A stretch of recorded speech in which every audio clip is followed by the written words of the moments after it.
Buddy Rich's? You might or might not. Buddy Rich was an American jazz drummer and was known to be one of the greatest drummers of all time.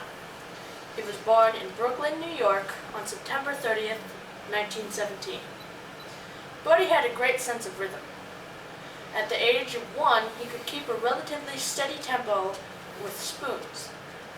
Buddy also was the second most paid child entertainer in the world.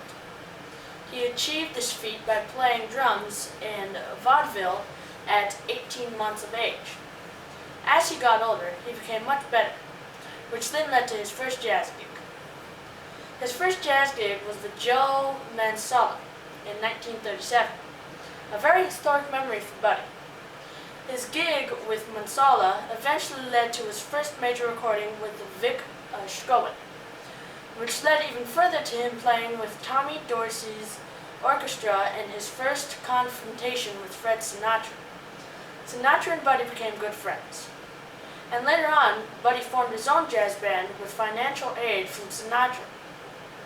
A unique thing about Buddy's band is that they only played in high schools, colleges, and universities.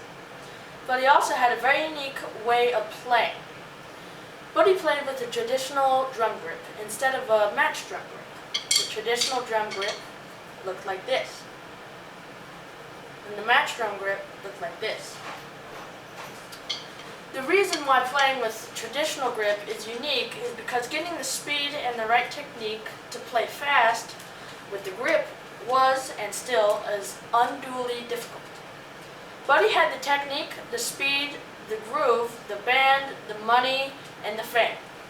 But he also had a pretty nasty temper. He expected pure perfection out of his band, and if he didn't get it, someone was going to get fired. Buddy had numerous temper tantrums at his band, and a couple of band members recorded several of his tantrums to ridicule him. A couple of the recordings actually ended up on YouTube. Even though Buddy had a temper, he was still a great musician. Buddy was great at playing with brushes. These are brushes used for soft music. And surprisingly, he had a black belt in karate. But as we all know, everyone dies someday. And Buddy Rich died of heart failure on April 2nd, 1987.